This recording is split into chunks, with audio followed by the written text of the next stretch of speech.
And we're live. Good afternoon, RecTechies. Hope you're all well today.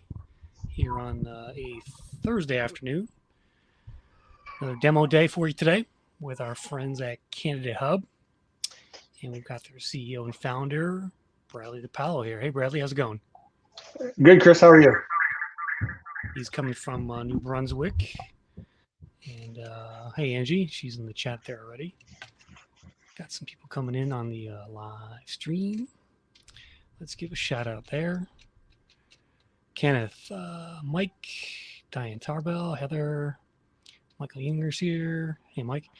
Sick of Cheeks, Jake, and Brad, and more coming online now. Hey, Kenneth. All right. So, a couple of one show note. I haven't announced it yet, but the Diversity Technology Expo link is up. It's going to be October 7th. So if you remember last year, we did a part demo day and part kind of a virtual event. I talked all about Diversity Technology Expo. It's out there. Myself and Kirsten Alita were the hosts. We're going to do it again, October 7th. It's going to be at least a 2-hour event.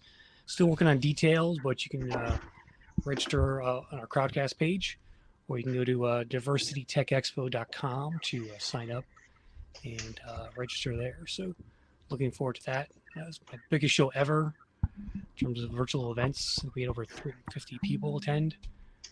So definitely something we're doing again, and look forward to seeing you there. So diversitytechexpo.com, October 7th. If you are a diversity vendor, definitely can sponsor and demo, and we'll see you then. So, all right. So, Bradley, you run a company called CandidateHub. Yes. It's called CandidateHub.io is your URL, which let me grab there, put that in the chat. Yep. When did you start this company? So this company officially started in September, so we're fairly new. But I've been in the recruitment industry for about 6 years, so it's been a brainchild that whole time, and I'm just excited to get launched and excited to get some clients on board and really start to make a difference. Okay. Hey, just turn your volume down a little bit. I'm getting a little feedback from you.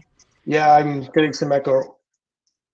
Is that better? Volume down a little bit. Yeah, this should help. I'll turn mine down too. Yeah, it's better.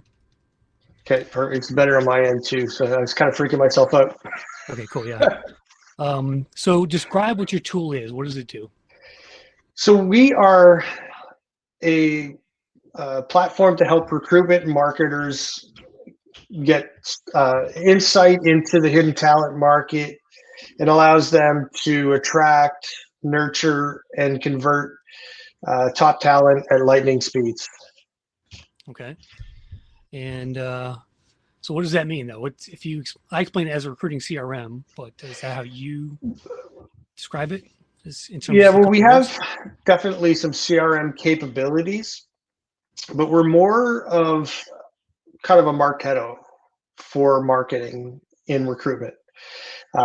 So we help to identify talent that's interacting with the brand, engaging with any content that recruitment marketers are putting out there, even way before they hit apply, to help convert and drive them into the active talent pipeline.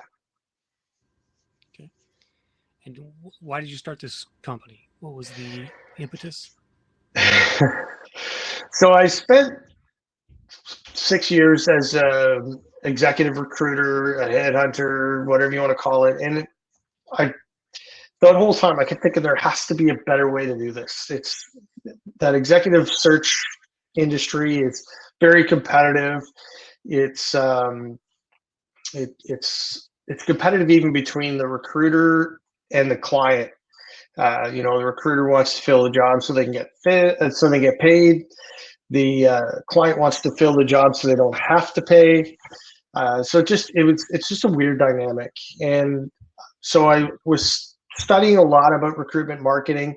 I have a background in sales, in marketing, and HR, and so it kind of just sort of pulled together. And in that sort of study and looking at options and knowing what I know about executive recruiting, I took all of that and put it together into an automation tool. Okay. You're going to demo for us today, but before you do that, let me ask you, what's your favorite feature of the product? Does one stand out for you? Yeah, that's a good question, actually. My favorite feature really is the predictability of how based on how a candidate is engaging with the content, we can predict when they're ready to be contacted. So we actually throw into inboxes of recruiters every day. These are candidates you want to be talking to now. So we can predict, when they're ready to take action. Okay. All right. Well, you got a little demo there ready for us, so go ahead and share your screen. And let's get going. Absolutely. Audience, if you have questions, just throw them in the chat there. I'll be happy to ask Brad on your behalf. Okay, can you see my screen? Yes, we can. Okay, perfect. So as Chris mentioned, my name is Brad Dipaolo. I'm the CEO, co-founder of CandidateHub. And like I said, CandidateHub is a tool that gives you X-ray vision into the hidden talent market. It allows you to attract, nurture, and convert talent at lightning speeds. So professional sports teams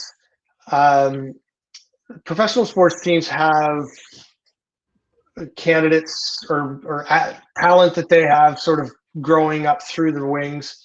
They don't just rely on free agency. They have pipelines of talents that they're growing from minor teams to pro affiliates. They have tons of athletes waiting in the wings. But unlike those professional sports teams, most businesses are fighting for top talent without having those prospects in the minors. This costs organizations hundreds of thousands of dollars in lost time, lost revenue, and direct recruitment costs. So introducing CandidateHub, the only solution that tracks candidate behavior and engagement even before they hit the apply now button, turning recruiters into super recruiters with powers like lightning speed and X-ray vision into the hidden talent market. So in today's candidate journey, they say the hardest part about ending a relationship is deciding to leave, and that couldn't be even more true than the employment relationship. That's why candidates go through many stages along the journey. We call these awareness, interest, consideration, and action. Those are the 4 stages that a candidate goes through. And for many organizations, that journey can take as much as 6 months plus. And companies just don't have that sort of time. Historically, that journey from awareness to action, where they actually apply, has been missing data. Companies don't know that candidates are there. They don't get to see that interaction. So a perfect example of that would be, let's say we have Sally, the software engineer, who's having a bad day at work. She's feeling overwhelmed, overworked, underappreciated. She notices that we've just posted a position on LinkedIn for looking for a developer or a software engineer. So she opens the link, reads the job ad, thinks it sounds like a cool job. Maybe she looks at the careers page, checks out other links, and notices the hiring manager LinkedIn profile. So she clicks on that. But remember, she's overworked. So she stops dreaming, go back to work, and we never even know she was there. So with CandidateHub, we can actually monitor that behavior and segment candidates by knowing exactly what they're interested in and provide a score based on that sort of engagement. So having a quick look at what that looks like, candidates are tracked with every piece of content that they interact with that we have access to within our brand. So we know, looking high level, we know people are interacting with our LinkedIn profile, with our Facebook page. We know how many people that have visited our career site are returning visitors, how many are anonymous, and there's other information that we can track. So we talked about those stages from awareness, consideration, interest, and action. And so by monitoring what that engagement is, we can actually predict where a candidate falls within that pipeline. And this is important because it allows for very personalized content based on where they're at. A candidate who's in the awareness stage doesn't want to see information about job opportunities. They want to see information about skill development, career development, information that's going to benefit them in growing their career.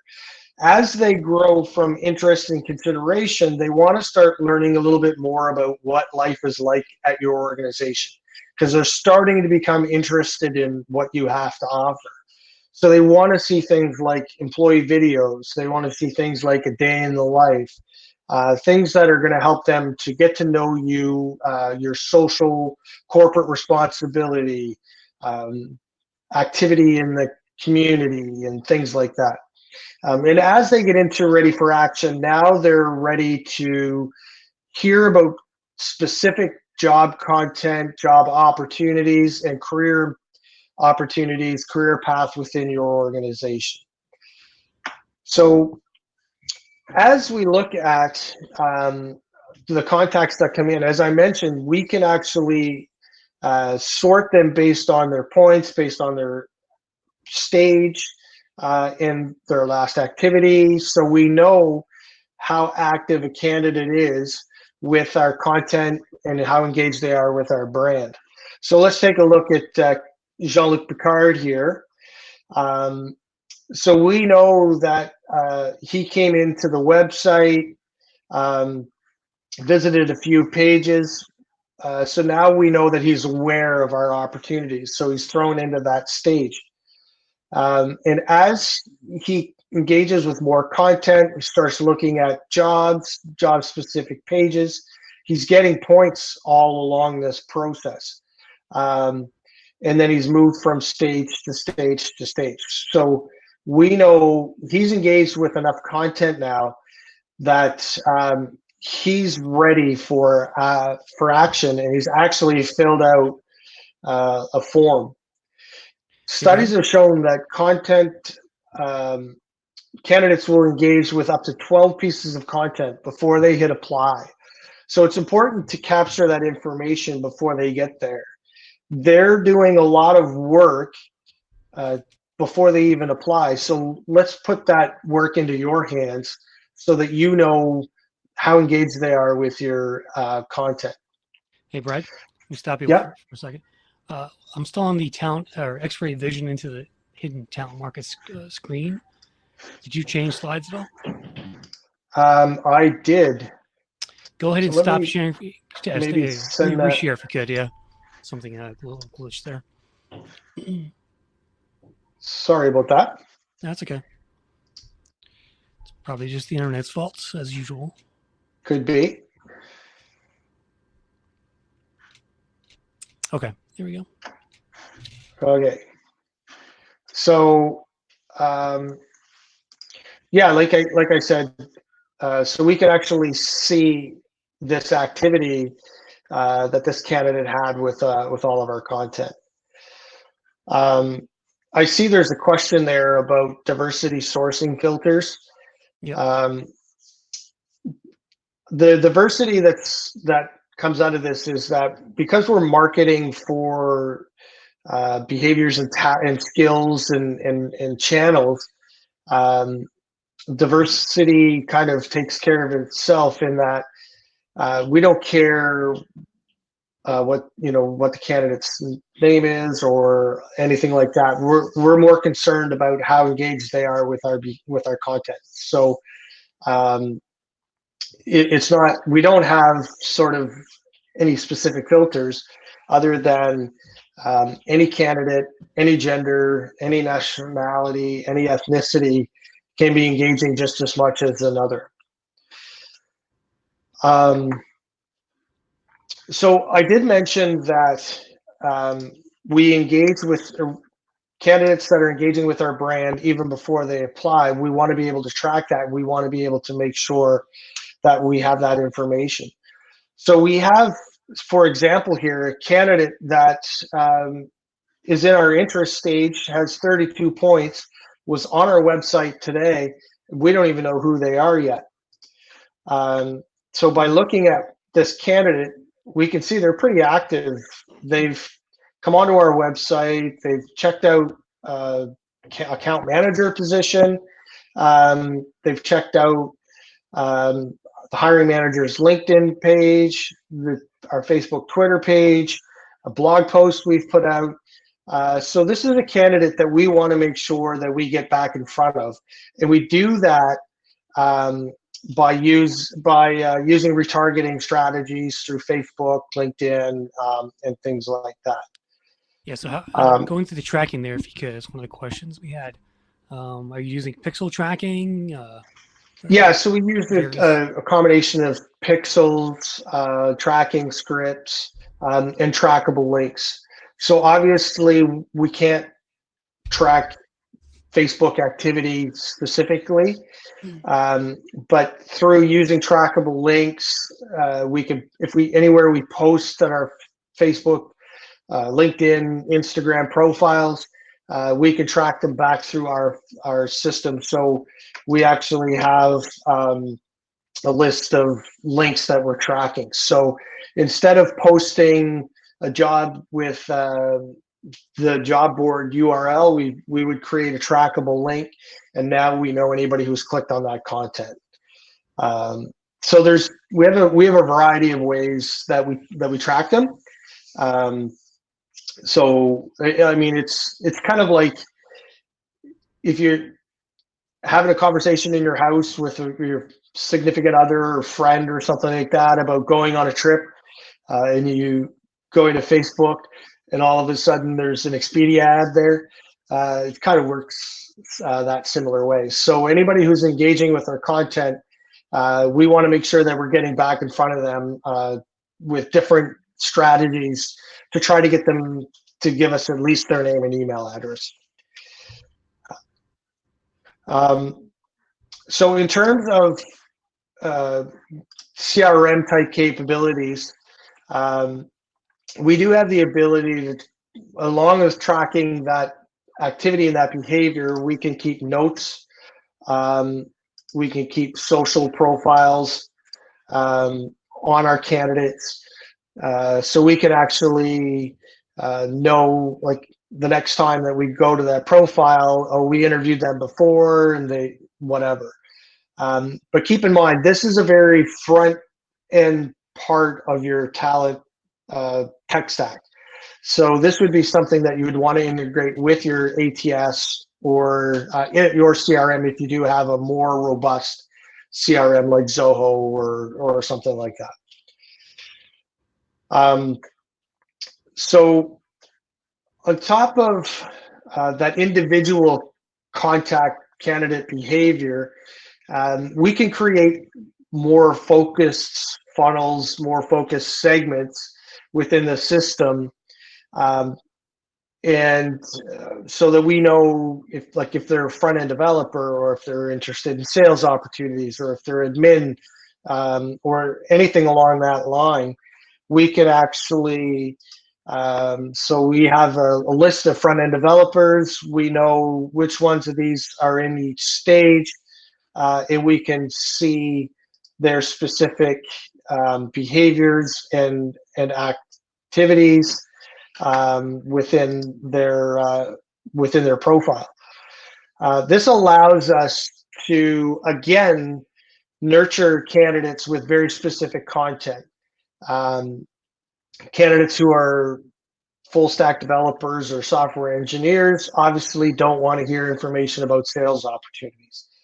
So we can we can monitor and then nurture them based on that activity. So candidates are actually put into segments automatically based on the content that they're interacting with, or we can put them in manually if we have a candidate that we know that we want to put into a different segment. So if interviewing the candidate, we think, that they'd be a good fit for a different role down the line, we can actually put them into that segment and then nurture them based on that. Okay. So once we have this candidate level behavior and this tracking, and we have these segments, that's where we can start to now nurture them. And so all of your silver medalists that maybe you interviewed 10 people, you hired one, but you really liked 5. Well, you want to keep those 5 engaged so that the next time you have an opportunity, you can reach out to them and you know that they're ready. So we do that through campaigns. Walk us through like a sample campaign, if you could. Yeah, so I actually created a bit of a campaign that we would have for, let's say we were hiring a front-end developer. So anytime we build a campaign, we build based off of either a segment or a form. So either contacts that are in one of our pipelines, or something happens when they fill out a form. So this is based off of a segment. So this is based off of our front-end developer segment. So we throw them into this campaign, and we can send them an email. So a preview of what the email would look like is, we're sending out an email because we have this opportunity. Here's the link to the job description. We look forward to hearing from you. And then these are all links that we're tracking. So if they click on our Facebook or Twitter or Instagram page, we can track that and know that they've done so. And then, of course, for privacy regulations and whatnot, we have an unsubscribe here. So if they don't want to hear from us anymore, they can choose to completely unsubscribe or choose which sort of communication they want to receive. So, yeah, I don't want to get your newsletters, but I would like to hear about opportunities that you have in your career section or whatever. So once they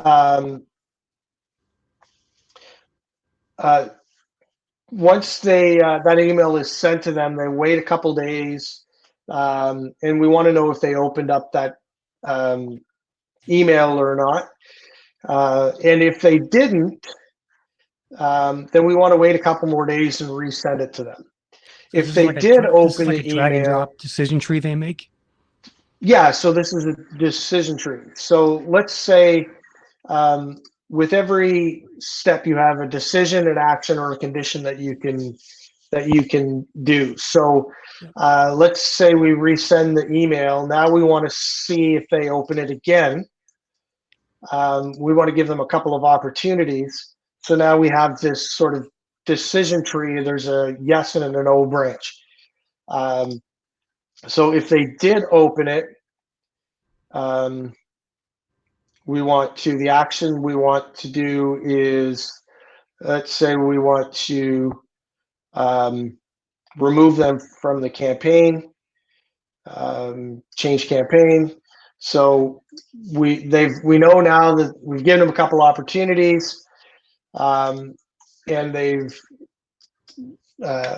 followed through on that. So we don't want to keep sending the emails to them. So we're going to remove them from this campaign. If they didn't, let's send it to them one more time.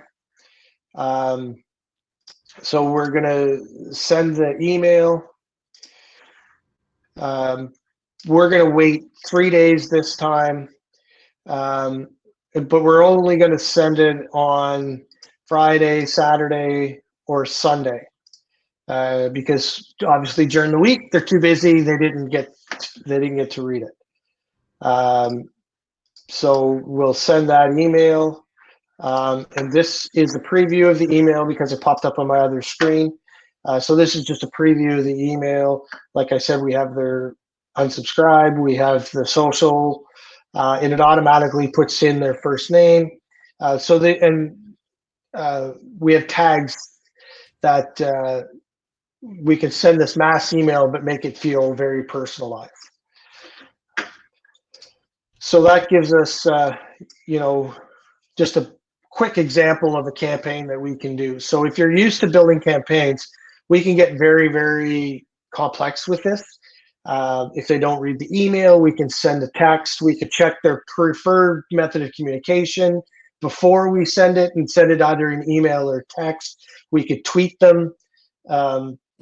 There's a variety of different options that we can do here and build out kind of a very robust campaign. So if you had 12 months worth of nurture content, you could build this all into one big campaign, set it on autopilot, and go. And as candidates enter the system or enter that segment, they're going to start the campaign from the start. What was I going to say? I lost my train of thought there. Sorry. No worries. So you can actually pick whether or not you allow contacts to restart the campaign. So if it's something you only want them to go through once, you would set this to no. And until the campaign is published, then nobody can enter it. So that just allows you to play around with it, test it while you're building it. Oh, I remember. What kind of open rates are you seeing with these campaigns in general? Depends on the campaign and the email. We're seeing some fairly high open rates. I think the lowest we've seen is like 40%, which is still pretty good. Yeah. Well, the average is 20. So. Yeah. So because it's fairly personalized, and we're sending them information based on where they are in the funnel. It increases the open rate because it's not feeling like it's just a generic email. It's they know what I want to hear. Okay. We also have conversion tools that we can use, like assets. We have landing pages that we can do. So an example of a landing page would be, can you show us this is one that we built, or just a sample of one. So instead of just using your traditional job board, you can create a landing page with video or different conversion tools to get them to basically fill out this form. And once we get their information, so we don't ask for a lot of information. We just want their name and email address, essentially, is the biggest one. We can ask for their resumes, or we can direct them to your ATS if you have, if you're collecting applications that way.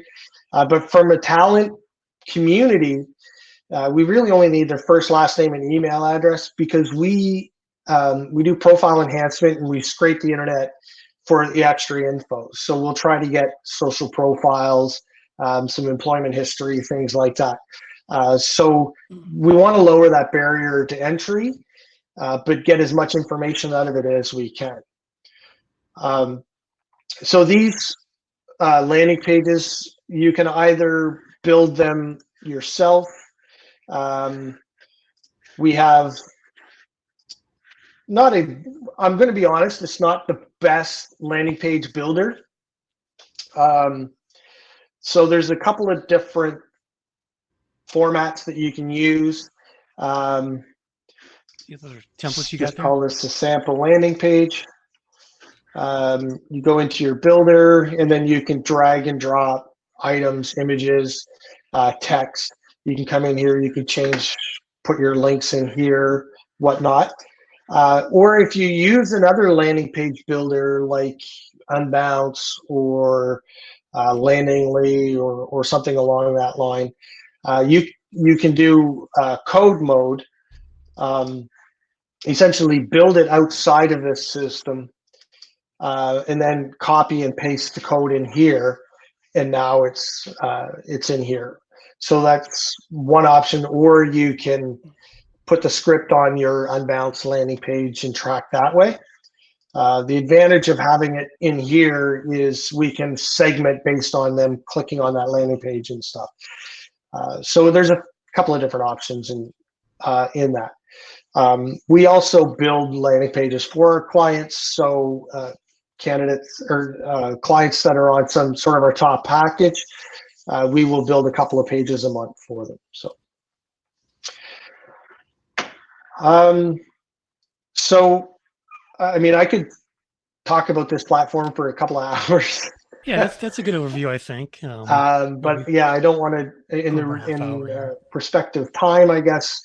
What do you see? Any questions? Again, throw them in the chat there. My go last back. question for you, Yeah, Brad, let's go back and see if anybody has specific questions, or if you have any specific questions, Chris. Or yeah, I have one more. Yep.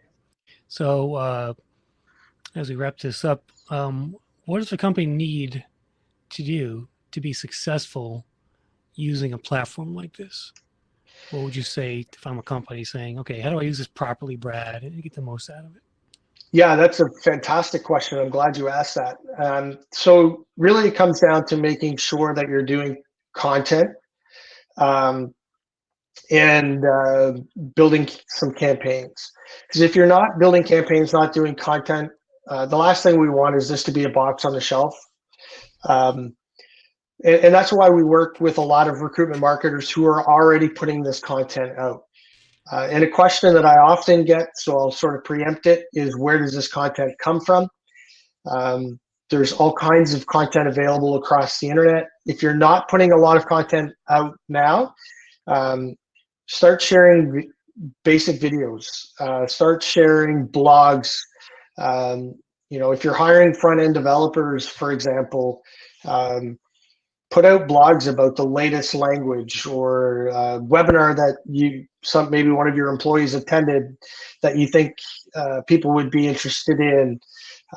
Employees are a great place to get content. So empower them to share information about your company and share information about them and their profession, and share that on your business pages.